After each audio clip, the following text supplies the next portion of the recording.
Hi, everybody, and welcome to another session for the ROE 35 Countywide Institute. And in this one, we're going to talk about what's new with AI in education, and it's a lot. So, at the time you're watching this, it's October. I'm recording this a couple weeks earlier in the middle of September.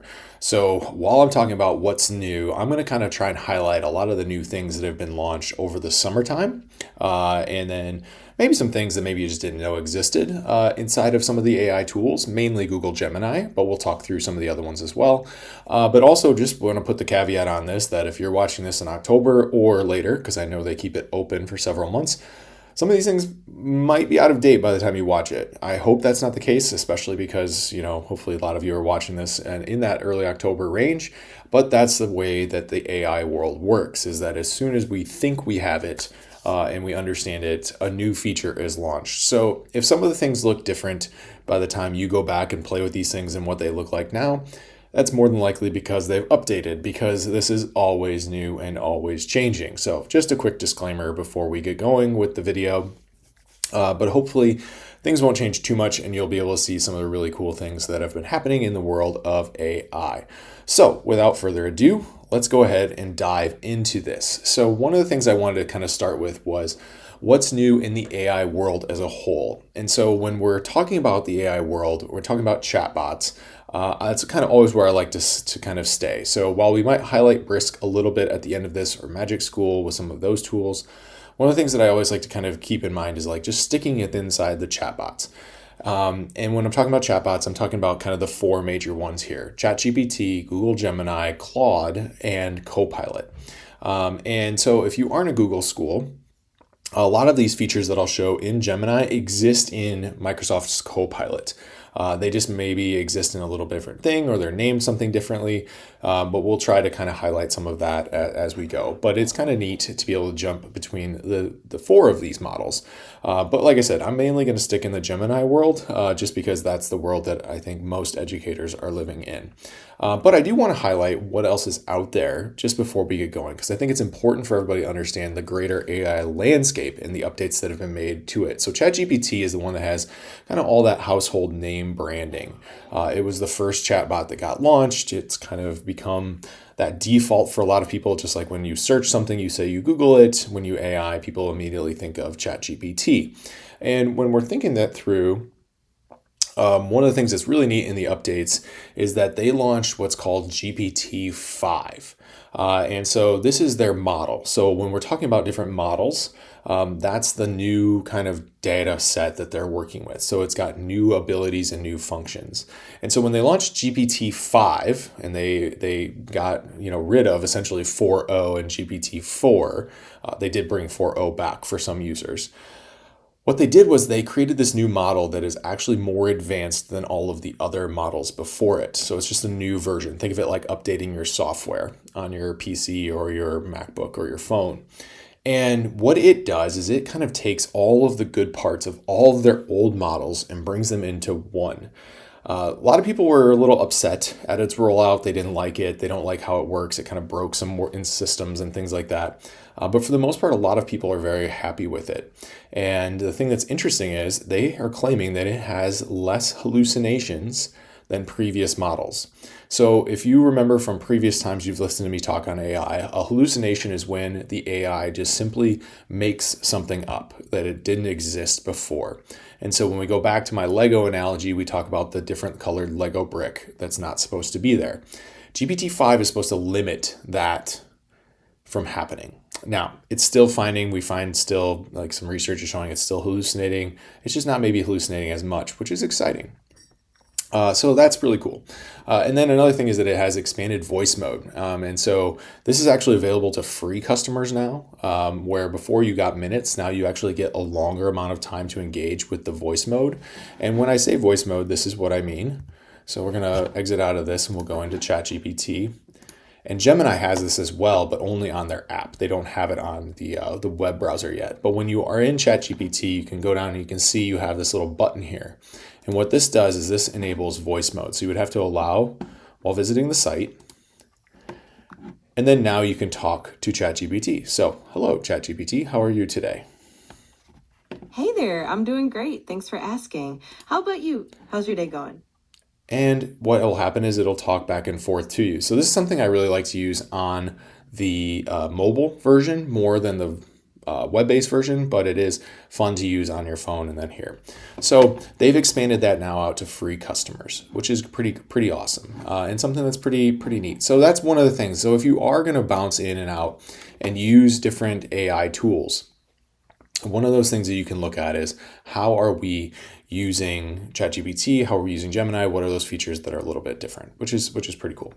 Google Gemini. So we're going to spend a majority of time going through some of these, but I did want to talk through that Gemini Pro is now available for all users, free and advanced, or free and paid. And what this allows people to do, and we're going to talk about this in a little more detail here, is this is something that when you use 2.5 Pro as opposed to 2.5 Flash, it's better at math and it's better at coding, which is pretty cool. So I kind of encourage math teachers to kind of go and use that to make sure they switch over. So they released this. We're going to get into more Gemini features that are getting launched. I'm not going to spend a lot of time on it on this slide, but I just wanted to kind of acknowledge that they've launched new models as well. Claude, which is another tool from a company called Anthropic. It's another chatbot, and they released Claude 4 and Claude Opus, which included Claude Opus 4 and Claude Sonnet 4, which again, just new models. So what you can kind of equate to this is like every time one of these companies releases a new model, the other company releases a new model. Like it's an arms race where they're always kind of going back and forth.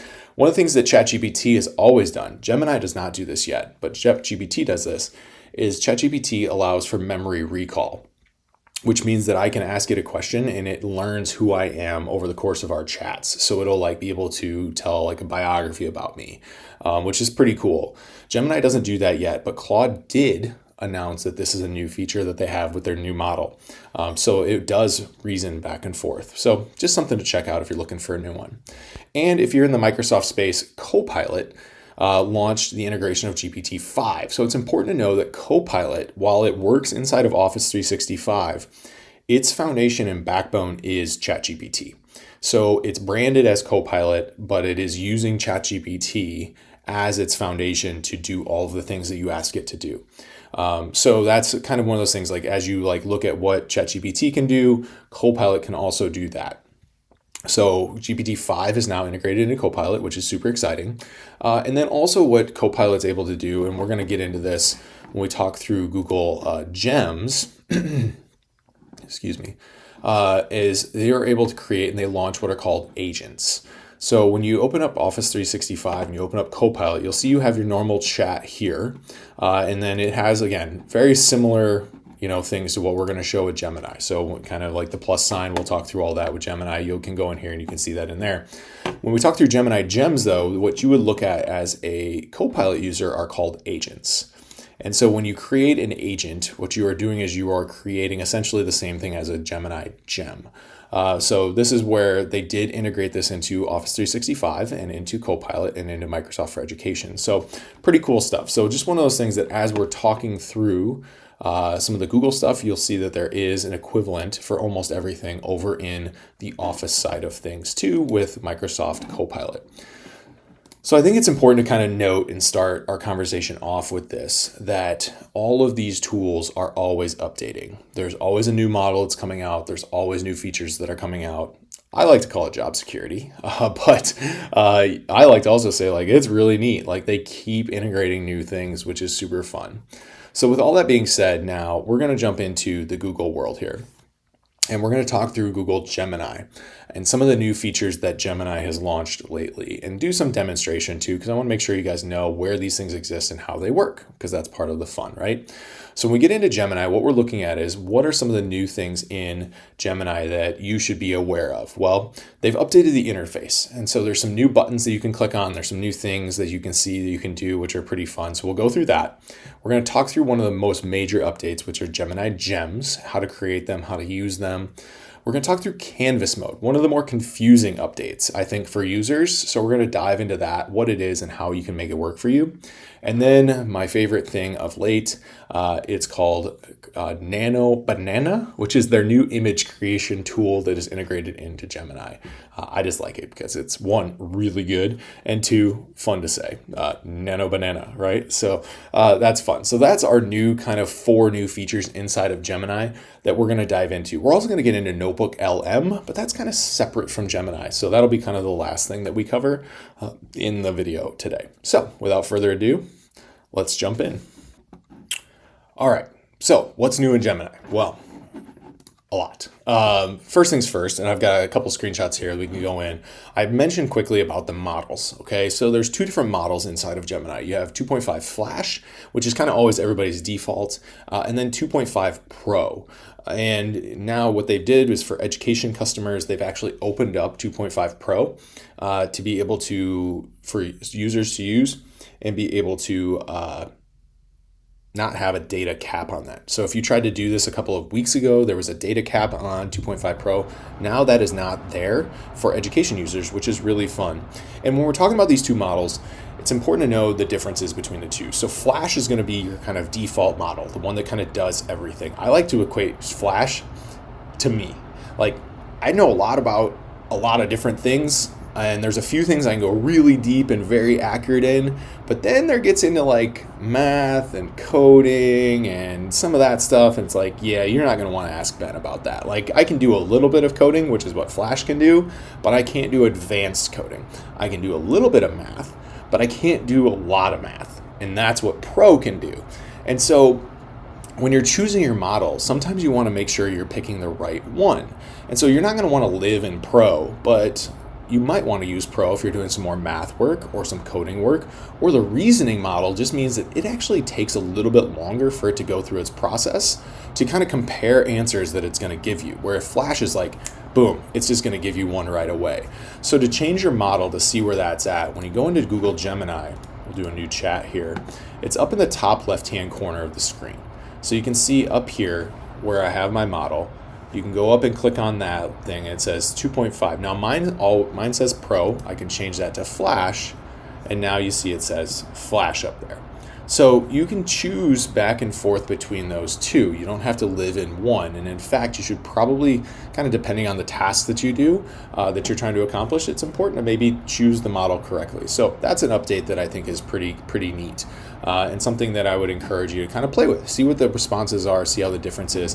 One thing you'll notice is if you choose Pro, it will take a little longer for the response to come because it's going through a reasoning process. So it's thinking through multiple different options before providing what it believes to be the best one to you, which is kind of a very human-like trait, but able to be done by AI now. All right, so that's our models. Okay, so that's something to kind of consider. Now, what's another button that is pretty cool? Well, down here, what you're going to see is the plus sign. And so this is something that, you know, a lot of teachers kind of overlook when I'm kind of learning or when I'm teaching AI in the classroom or I'm teaching AI in a professional development session. And so I always like to point this out because one of the updates is that previously you were only able to upload images here. But now, even with the free version, you're able to upload files and upload things from your Google Drive for Gemini to evaluate or do things with. So, for example, I can take and go into Gemini, click on the plus sign down here, go to Add from Drive, find my presentation that I'm teaching you right now, I'm leading on right now, and I can say create a guided notes document on this presentation for attendees to use. And what it's going to do is access that Drive file, go through, read it, and then create a guided notes document for me. So this is something you all can do. You can put your lesson plans in here and have them be evaluated for meeting state standards. You can put in your presentations in here, have them create guided notes documents for your students. You can put in a PDF and ask it to translate it. Now that's one that's like hit or miss. Sometimes that works. Sometimes we found it doesn't. You have to be pretty specific with your prompt, but it works 2 out of every 3 times I tried it. So you can see, here it is. It's now creating my notes document for me. And there we go. So now I can take that. Now you'll notice one of the other updates that it's doing now is when you ask it to do something where it's referencing a material that you put in, it actually puts these little links in there to tell you where it got it from inside of that presentation. So you can see, like, as I click on this, it's updating over here on the left to tell me what slide it went to, and then I can open up the presentation. Now, one thing that's kind of a bummer is it opens up the presentation, but it doesn't take you directly to that slide. Kind of mildly annoying, but you know, it is what it is. So it does tell you the source over here. It's just not perfect yet. However, that's also pretty annoying with these links, because when it does that and then you export it to a Google Doc, you'll see what happens. If I go down here to share and export and I say export to Google Docs, so that's another big thing. That's been around for a long time, but I always like to show teachers that. You want to use that little button right here and then say export to Google Docs. Now, if I do that and it has all these little link things on there, what's going to happen is it'll create a Google Doc, but it's going to create a Google Doc with a whole bunch of little footnotes. See, there it is. So it's got the 1, the 2, the 3, and it's just like, I don't need those. And all of a sudden it just goes 5, 5, 5, 5, 5. I don't know why it does that. 8, 8, 8, 8, 8. Very annoying. Okay, so to do that, to get rid of those, what I always suggest is we can go down here and we can say recreate notes document, but leave out the source references. So by telling it to leave out the source references, now it's going to remove those links, and then you should be able to export that cleanly into a Google Doc that you can provide your students if you wanted to, which is pretty cool. So that'll run, and it'll update in just a second here. So that's a neat new feature. So adding that plus button is really, really important, because what we're able to do then is upload files and have it manipulate those files for us, review those files, give us feedback, have it do things with it. Super, super impactful for being able to help us with our workflows, which is pretty cool. Now, there's also a button right next to the plus sign that says Tools. Now, when I bring this up, mine might look a little different than yours because I have Gemini Pro. So I have the paid version of Google Gemini. So I get another option in here, which is Google Veo, which is their video creation tool. It's pretty cool, but you won't have that in the free version. So what you should see are the guided learning, deep research, create images, and Canvas. Okay. So when we go back to Gemini, we should see our updated. Aha, see this? Just like in a TV show where you leave and you come back and the food's already ready on the cooking show. You see no more links here, which means if I hit that plus or that sign there and export to Google Docs, what that'll do is that'll remove all of those footnotes. So you can see now we have a much cleaner document without those footnotes there. So that's helpful. And you know what? I'll share these notes with Chrissy so they'll be available to you guys if you want them to use them. Just got to clean them up a little bit. The spacing gets a little weird, but it's pretty cool, right? All right. So as far as when we're looking at the tools area down here, when we're looking at the tools, you can see like I've got create videos with Veo. You don't have that. Don't worry. That's okay. But I have all of the other ones. And so I'm not going to spend a lot of time on these, but one of the things that is interesting is that guided learning, when we do get into like talking about student use, I'll go more further in depth with this when we do get to that video. What this allows us to do is create a learning activity, I guess, for students or you yourself to engage in about different topics. Okay, so pretty cool. Stay tuned for that when we get to the student one. Now, deep research is also really interesting. I'm not going to demo this because it does take quite a long time, but essentially this is Gemini's way of creating research style responses. So my best example of this is I've asked it to do I asked it the prompt 2 different times. I did it in a normal prompt where it's just a normal response from Gemini, and then I did a deep research prompt. So I put the same prompt in about the same topic. The prompt, when the normal Gemini got about a 700 word response. When I chose deep research, what it does is it actually goes out and creates essentially a research paper on that topic and provides it back to you. When I did that with the same exact prompt but chose deep research, I got 7,500 words and sources with links back.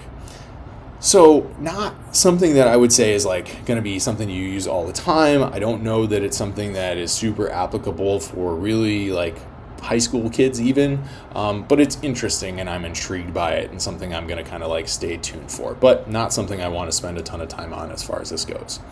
The other two down here with create images and canvas, we're going to dive into later on in the session here and in the video, but it is a way that you can essentially just say like, if you select this, Gemini knows you want to create an image, and if you select canvas, Gemini knows you want to create something in canvas mode. So just a couple of things to kind of focus in on there with the tools and where it goes there. Now, if you do want to see what VO looks like, you don't have access to it, but it is pretty wild that it is a thing that exists. I took this video here, and I apologize, but my system audio is not working on my screen recorder right now for some reason. So if you don't hear it, that's okay. That's me looking super cool in my Mandalorian outfit, my suit of armor that I 3D printed down the basement. My wife thinks I am the coolest person of all time, as do I. Anyways, moving on.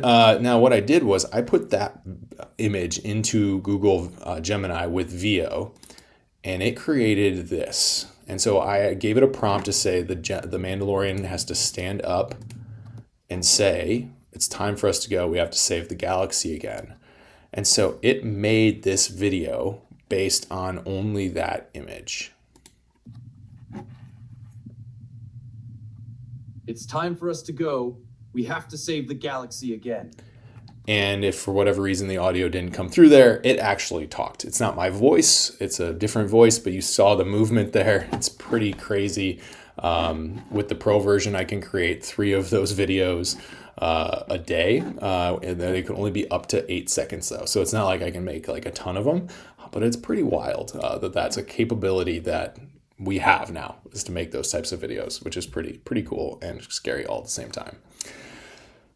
So with that, we're going to dive into the world of Gemini Gems now and kind of see what we can do with these. This is one of my favorite updates that Google has made in the space. Like, I think Gemini Gems are just so cool and have so much practicality when we are going to build them out for us. And then we're going to tease this a little bit again for the student video, but for our kids too. But for our purposes in this one, we're going to see how we can use gems as teachers. So as we're looking at what a gem is, so think about gems as the ability for you to personalize your Gemini experience. And again, if you are a Copilot district, you can use agents for this. Okay, and if you're just using ChatGPT on your own, there are custom GPTs. However, you have to have the paid version in order to do that. But you can still have that capability. So with a gem, what we're doing here is we are creating that personalized Gemini experience, which means that it follows specific instructions that you give it, and then that chat experience is tied into that environment and what you tell it to do. So let's dive in. Let's look at an example here. So they exist over here on the top left-hand corner. You're going to expand your menu out, and then you'll see an option to explore gems. And then this is where all of your gems that you create, or also some pre-made ones here from Google, like Learning Coach, Writing Editor, Brainstormer, Productivity Planner. We're going to get to the Storybook one later. But what these do is then you can also customize them. So when you make a gem, you go in, you can give it a name, and then you provide it instructions. So this is what you tell it to do. So if you remember what we're talking about with proper AI use, we provide prompts that have context, specificity, and structure. And so when a gem, you can provide all of that context, specificity, and structure in the instructions. Then when you engage with the gem, it already knows what it's supposed to do. So you don't have to be as detailed with your prompt because you've already done that on the back end. It's really cool.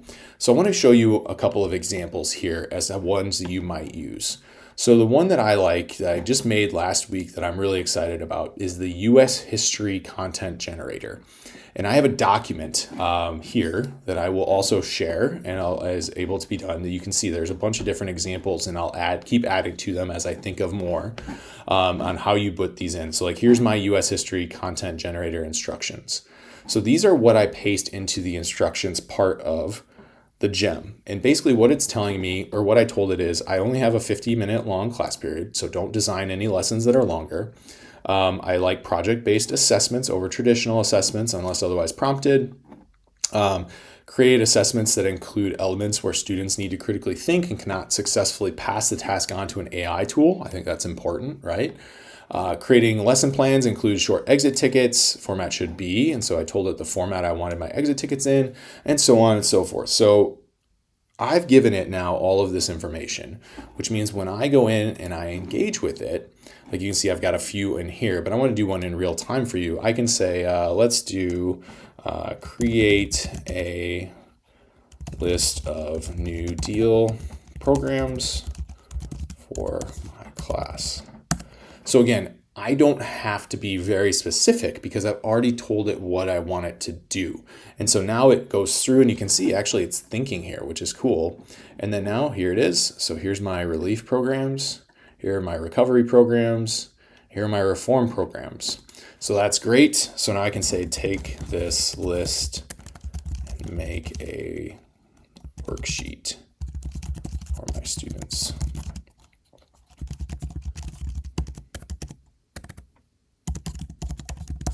Like a vocabulary list. I don't know, building this on the fly, but now what it does is it's going to create a matching program thing for me, which is cool.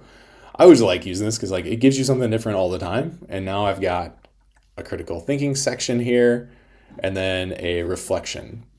Perfect, right? So now I can take and go down here, hit this little share and export button, export that to Google Docs, and now I can send that out to my students. And so it doesn't just do vocab stuff, like it gives you, it all is within the context of this. So now I can also say, let's go create a project for my students to complete based on these programs.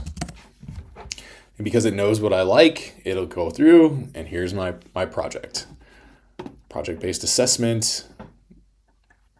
Pretty cool, right? So I've got all of this now down and it just knows what I want it to do because it is a gem and not the regular normal Gemini. So it's using Gemini, but it's just very much tailored to what I want it to be, which is a lot of fun and pretty cool.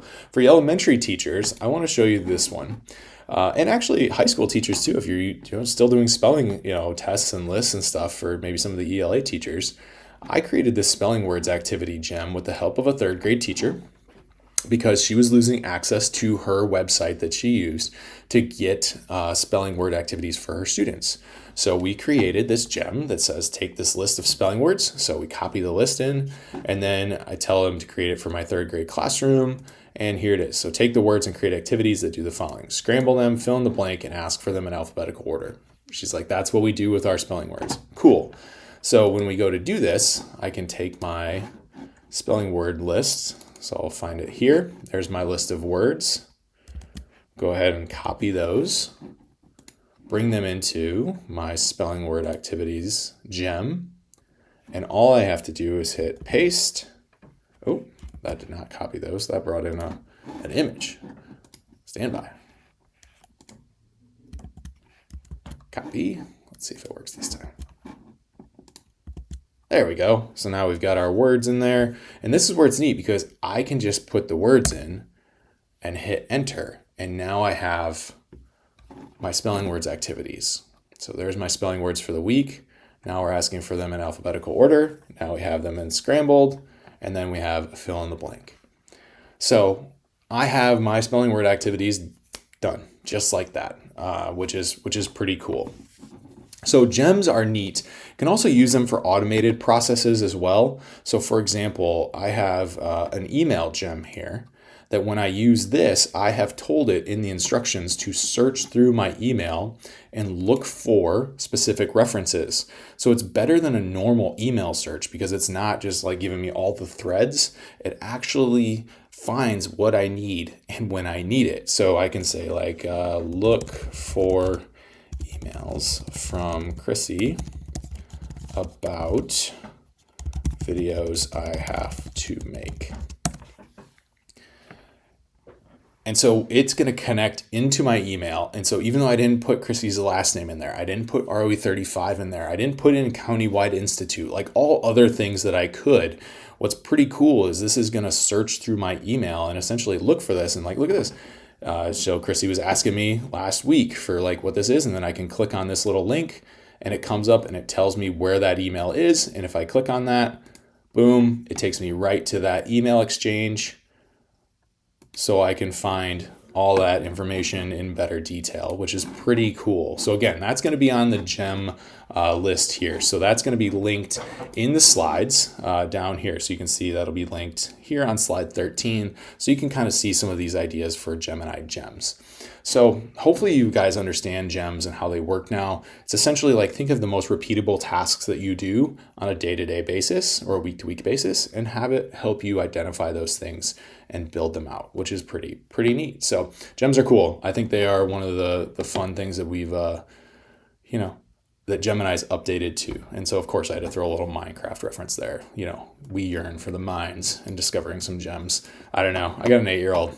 It's just my world. All right, so that's gems. Hopefully you guys found some helpful information on that. Okay, so let's talk about Canvas mode inside of Google Gemini and what it is and why I think it's really cool and confusing all at the same time. So when we're talking about Canvas mode, what we're talking about is the ability to create and edit a response from Gemini. So you can see in the GIF here that Google made, that allows you to see how it is using in code, because you can actually like have it write code and then ask it questions and then see a preview of what that code is actually going to look like when you publish it to the web using HTML. It's really neat, but it's a little more advanced than what some of us are going to be using in the educational space. When we're talking about Canvas mode for us though, we're really probably looking at more of this. And so when you create something in Canvas mode, you essentially get a document that you can edit in real time and ask Gemini to make revisions to without having to revise the entire thing. So again, let's dive in. So when I go into my Gemini here and we go to a new chat, if I put a prompt in here without using Canvas mode, something like, we'll just do kind of the same thing, like give me a list or provide a list of New Deal programs. So this is going to be a little bit different than the one that I did with the history content generator, just because, it is, and it's just a normal chat here. So you can see I get this information, but I can't change anything, right? Like it's going to load in and it's going to be just what it is. I can export it to a Google Doc. I can change it then, but if I highlight something, I have no ability to be like, that's not right, or I want to take that one out before I create this. I would have to open the doc and do it. Or if I didn't want maybe some of these in here, like I want to leave out the reform programs, I can't remove them, right? So instead, what I can do is if I just take that same prompt and I'll do another new chat here, and this time I'll choose Canvas mode and put that in, you're going to see it'll respond a little differently. And so what it should do here is it will open up, as you see, the same response, but now we have this other outside window that we can work in.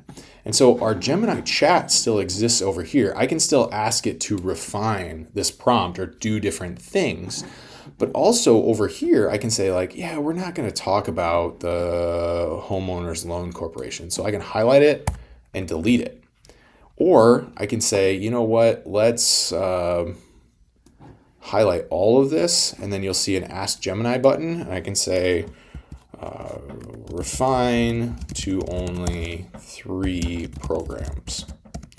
And so what it's going to do is you can see like, I understand, like I'm going to refine it. And then it just changed this, but didn't change any of the rest of the document.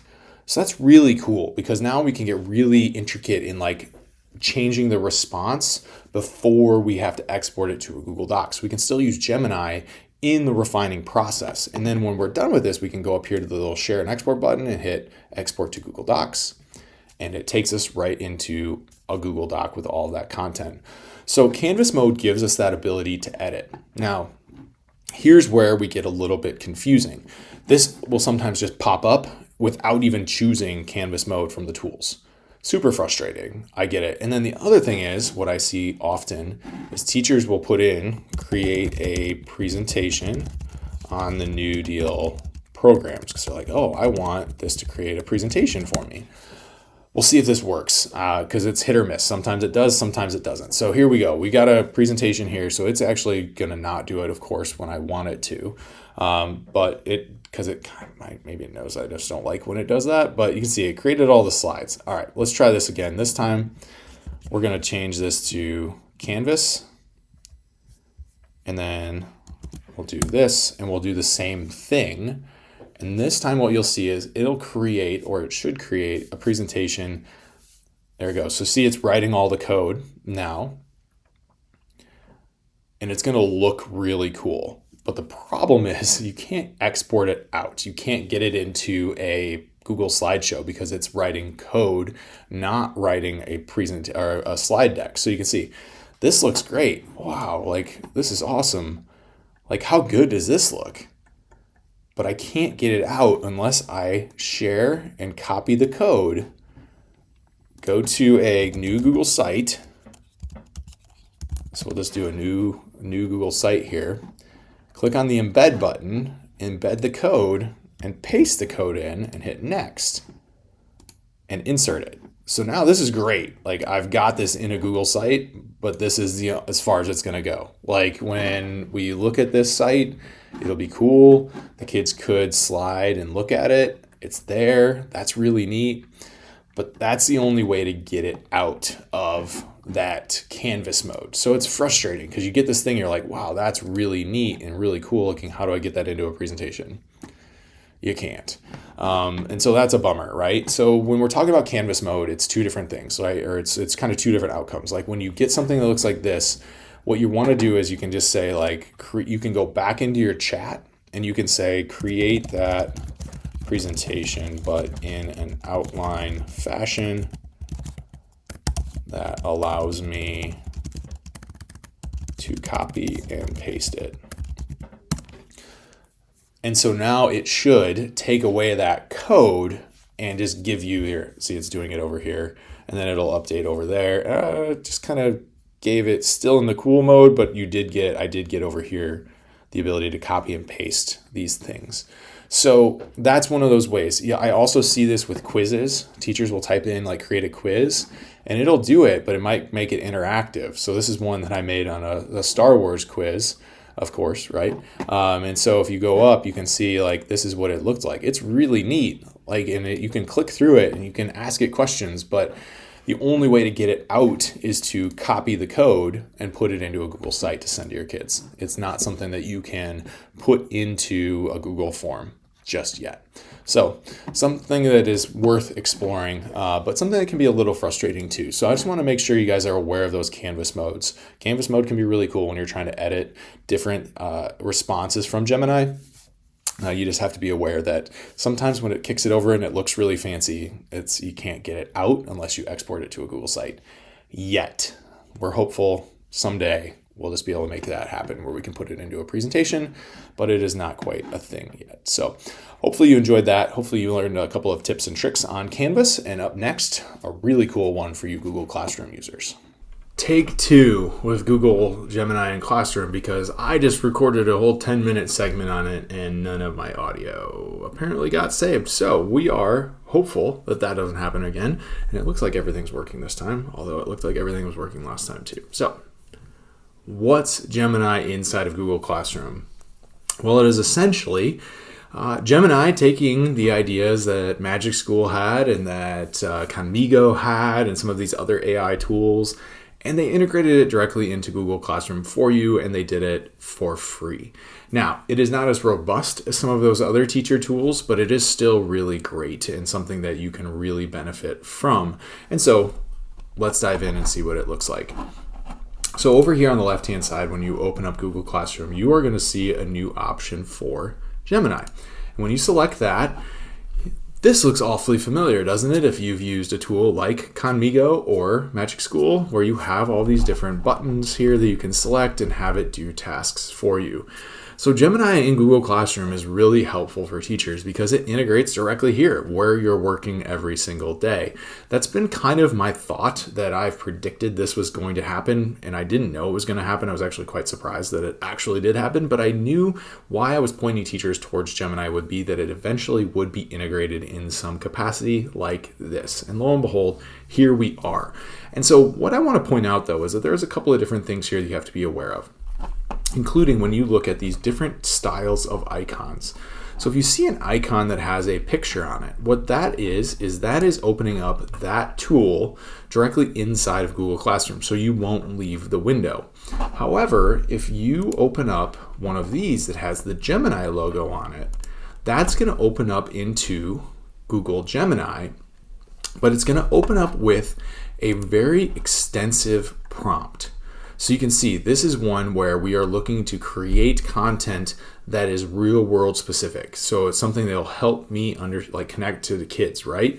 And so this is cool because now it's telling Gemini what it is. So if you've remembered from the past using role-playing prompting, that's essentially what this is. And then it's also telling Gemini to guide you through the process. And that's how it works for almost all of these that have these Gemini stars next to them. And it's pretty cool because now what it's going to do is it's going to ask you questions, right? So first off, I'm going to ask you some questions for examples. Feel free to give feedback when I miss the mark. To start, can you tell me a little bit about how you plan to use these? So I want to connect content from my history class to my 11th grade students.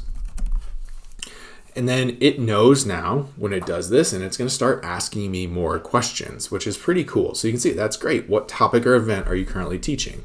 So let's go with the Cold War. And it's just going to keep asking me questions until it gets enough information from me to be able to generate those real world connections. So let's say like the Berlin Wall. And then here we go. It's going to load up. And now what it should be doing in the background is hopefully generating those, or it's going to ask me more questions, one of the two things. But there you go. So, of course, the Berlin Wall. So we have the Korean DMZ, the Great Firewall in China, the Mexico-US border crossing debates.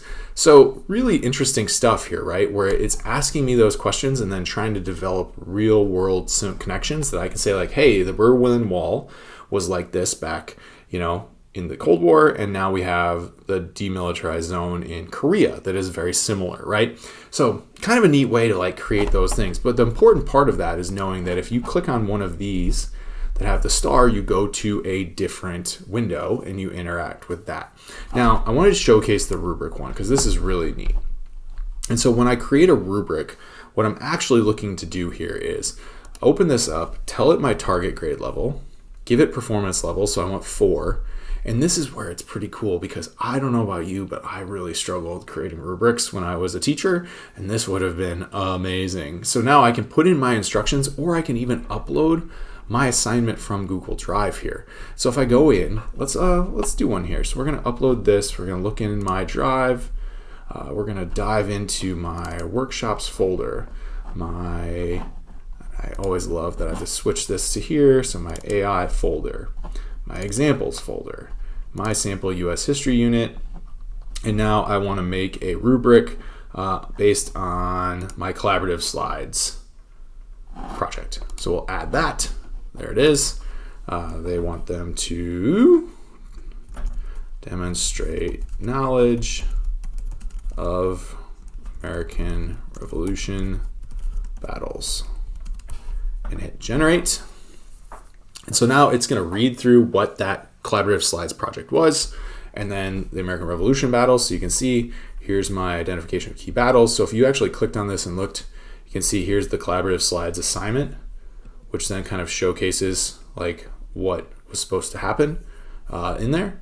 And now if I go back, I can go through, yep, that all looks good. But I always want to make sure I look at the suggested rubric criteria to make sure that I am actually going to be grading my students on those things, okay? So that's good. We'll hit generate rubric. And in just a couple of seconds, I have my rubric, which is pretty great. Now, if you look at this and you say like, I don't like how they worded some of these, you can see you can't edit them. But what you can do is go up here to export rubric, export to Google Sheets, and now it will take this, put it into a Google Sheet, and allow you to change any of those cells. So you can change any of the context to them, you can change the criterion, you can change the grading, like I don't want far from approaching, I want something different. You can change all of that. And then the best part for me is when I go to create an assignment now. So I'm going to go into my class. I'm going to go to classwork, create an assignment here. I'm going to call this American Revolution Slides Project. And then now I can add that file that we just did. So here's my collaborative slides assignment. Go down here, add my topic if I need to, but I can also click on this rubric here and hit import from sheets. And check it out. The first one that comes up, rubric for grade 11, hit add. There's my rubric, and if I want to use it to actually grade the student's work, I can say use for scoring. And then I can also say like it's out of 20 points, so I'll hit save. Now I want to make sure that if that's out of 20 points, I change my point total up here to out of 20 points, and then hit assign. And now I have that rubric as a part of my presentation, and I can go in, look at student Ben's work. He obviously hasn't turned anything in yet, but I could click on his name, and then there is my rubric that I can grade from. And you can see the score is updating in real time over here. And if I need to see what those things are, the rubric is right there. So really cool. Awesome that we can use Google Classroom and Gemini to create these rubrics, but it's also not just about the rubric. Quizzes, lesson plans, releveling text, choice boards, all the things. Really, really neat stuff here. So hopefully the audio recorded this time and you were able to find some helpful Google Classroom tips and tricks with Gemini. And next up, one of my favorites, Notebook LM. All right, so our next AI update, and this tool's been around for a while, but I just like teachers just, a lot of people don't know it exists, and I like to show it off. It's Notebook LM. And so with Notebook LM, what we're doing is we are creating our own model that will use sources we provide it to answer questions. So it's different than a gem, because with a gem, what you're able to do is you're able to give it the instructions, but it's still using Gemini's model to answer the questions. With Notebook LM, what you're able to do is you're able to create a notebook, you're able to create this activity, this thing, and then you provide the sources. So it's not going out to Gemini to find sources, it's only answering questions from the information you've given it. So you can tailor the notebook to answer questions for you. So you can put in all of your content specific things, your policies, your handbooks, your lesson plans, all the stuff. And then it will answer those questions based on the sources you provided. So I've got an example here that of course we want to showcase. So to find Notebook LM, you can click on your little waffle up here, and then you might have to scroll down a little bit, but you should see a thing that says notebook. If you don't see it, bring a donut to your tech guy and ask him to turn it on for you. And so we will open up Notebook LM, and you'll see I've got quite a few notebooks that I use.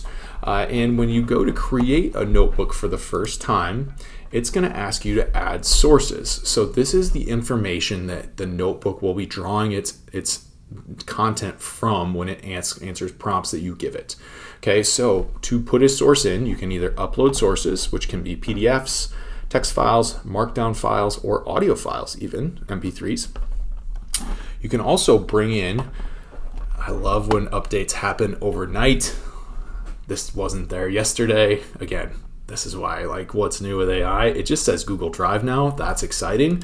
Let's see, can we bring a spreadsheet in? You're gonna see like in real time, maybe. Doesn't look like it. So still no spreadsheets. So that's kind of annoying. But you can bring in presentations or you can bring in Google Docs. Those are the two things that you can bring in. I was really hoping when it changed that, because it used to just say slides, or it said presentation and docs. Now it just says Drive. So you can't bring spreadsheets into this yet. However, if you wanted to bring a spreadsheet in, you can go to File and then Download, and download it as a PDF and upload that PDF in, and it reads it and it uses it just fine. So something to kind of keep in mind. Anyways, back to our notebook. So you can add in different files from your Google Drive. You can also bring in websites and YouTube videos, which is super helpful, or you can just copy and paste text into it as well. So you can upload up to 50 sources in a notebook. You can see I can get 300 with the pro version. You can get up to 50 with the free version, which is a lot. So I think that would be fine for most people. So I want to show you one that I made here for as an example for a teacher unit here. And one of the things that's neat is as you are creating this, you can see I've uploaded all the content from my American Revolution unit into this. And so now when I want to do something with this, like I want to say, you know what, let's go ahead and create a list of important vocabulary words. Keep it to 20 words. What this is going to do is it's only going to reference the information over here to generate that list of vocabulary words. It's not going to go out to Gemini. It's not going to go out and find information that I didn't give it. It's only going to draw from the information in the sources to create that list of vocabulary words. So that's really cool and very powerful because we're going to be able to do a lot of stuff with that. It does take a little longer, but here we go. You can see it's loading up here. And then what's neat is if you see all of these references, that tells you what source it got that from that's over here. So if I click on the 4, it's going to open up and take me directly to the page in the source that I want it to be at. Okay, or you can see like here it is right here, right? So that's a really neat thing that we're able to then verify where it got that information from. Now, something to note, these don't automatically save unless you say save to note, and then they'll show up over here in your studio area. You also can't export these directly to a Google Doc. You have to go to copy, and then it'll copy them, and then you can open up a Google Doc and paste them into the Google Doc. So it's not quite as clean as Gemini. But just stay tuned. Who knows? By the time you watch this, there could be an option to export to docs down there. But it is something to kind of keep in mind. But you just hit copy, and then you open up a Google Doc, and you can hit paste, and your information's there. So this is really cool because you can also do things like, let's say, create a study guide for my students. Now, here's something interesting. Right now, it's drawing from all of the stuff. But what if I uncheck all the sources and then I just select the test and then I say create a study guide? So what that's going to do is it's going to create a study guide, but it's only going to create a study guide based off of the test because that's the only one that I have checked. So I could, select all sources and say create a study guide for all of them or based on all of the information, but I can also just tailor it to look at that specific source and create the study guide from it. So here we go. Here's our study guide based off of that source, which then I can copy, paste, put into a Google Doc and send to my students. So really cool stuff here. Again, making sure that we know, like, in order to get to it, see it's still going. I hit save to node over here, and then now it shows up in my studio. Last couple of things, the things that really are neat, you do have some pre-generated stuff here. I guess I could have gone to reports and clicked on study guide. That would have been fun. You can see you can create briefing docs, FAQs, timelines, all from these reports areas. Coming soon, probably by the time you watch it, because it was out last week. They pulled it back for some reason. There's going to be another button over here or option for you to click that says flashcards. So you can generate flashcards for your students right in there. Mind maps, which are really cool. But then these are the two that I think are the neatest. And again, unfortunately, my system audio is not quite working for some reason. But what this does is this creates an audio overview, which is essentially if you do a deep dive, It's a podcast between two hosts going back and forth talking about the content that you've given it.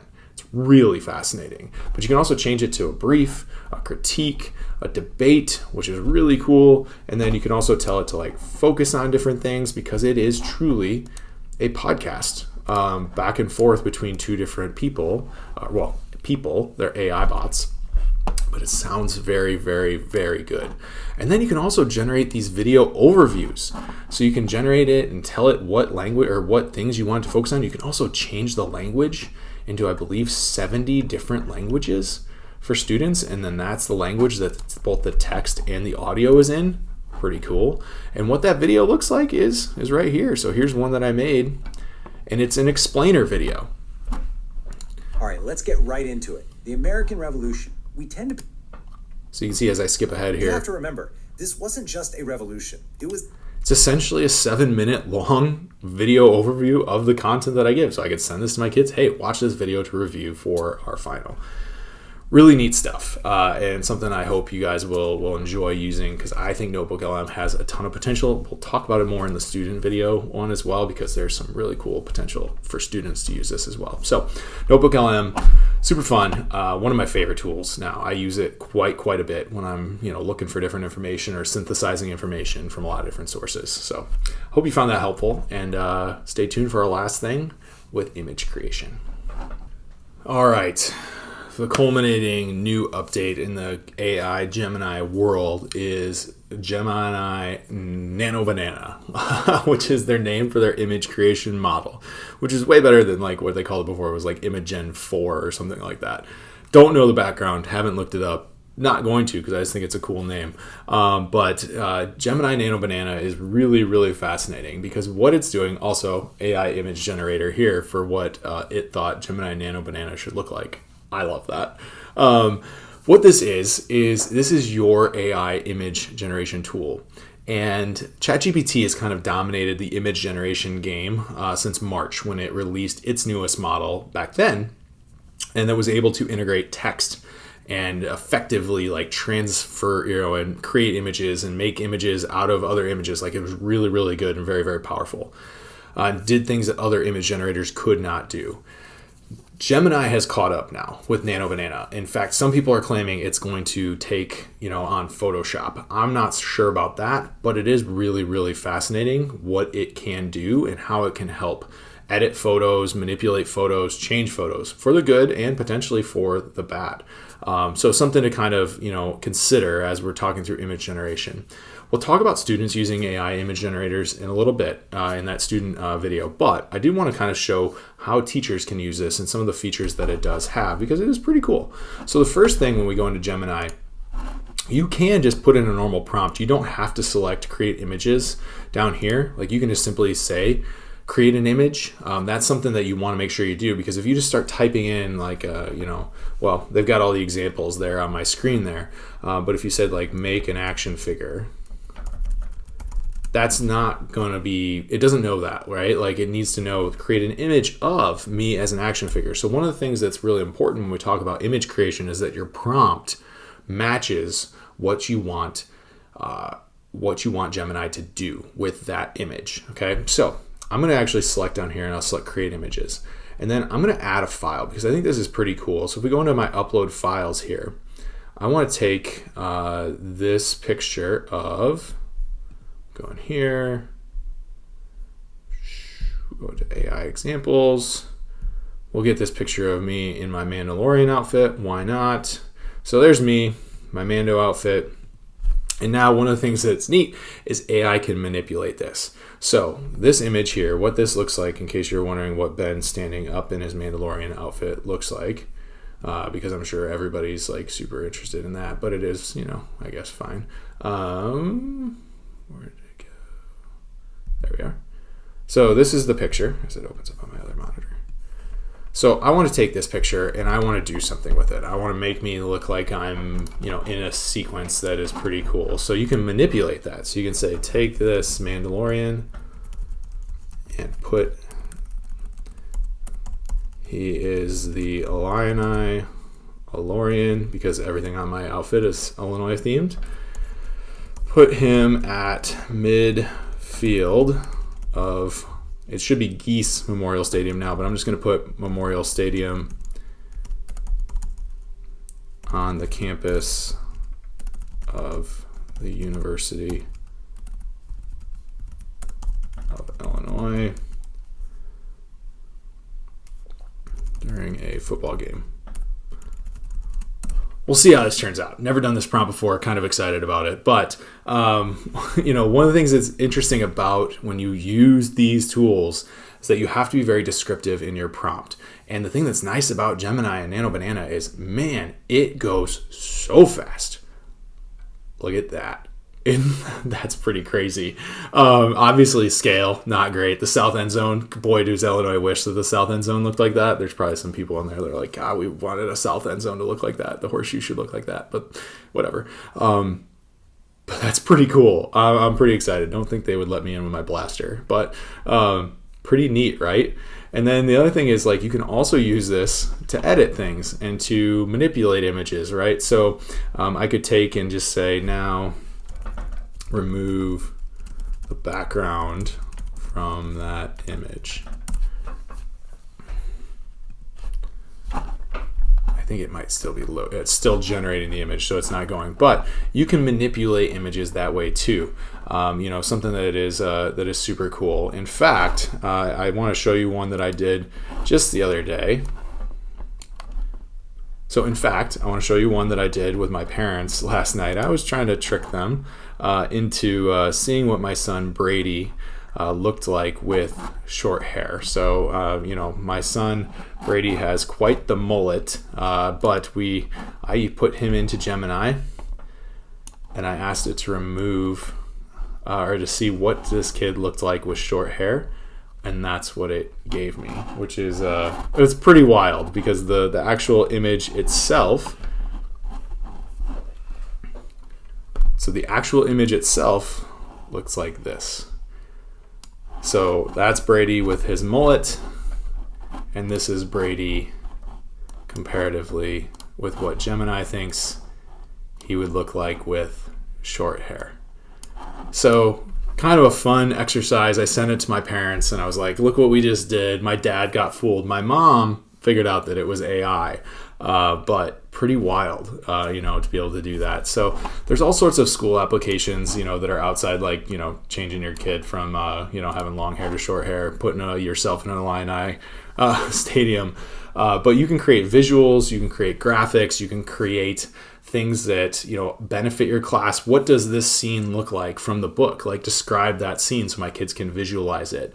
There's so many different ways we can use this, but now with Nano Banana, it's so much easier and it's so fast to do it too. That's the thing that blows me away, is the speed with which it can make things. So with that, that's kind of the last part here of our session on the new things in Google Gemini and AI as a whole. So hopefully you found some really cool tips and tricks. I enjoy sharing all of these with you. The next video, if you're watching kind of in sequence here, is going to be about student AI use. That should be a fun one. Excited to dive into that with you all as well. So stay tuned for the next video, and thanks for watching.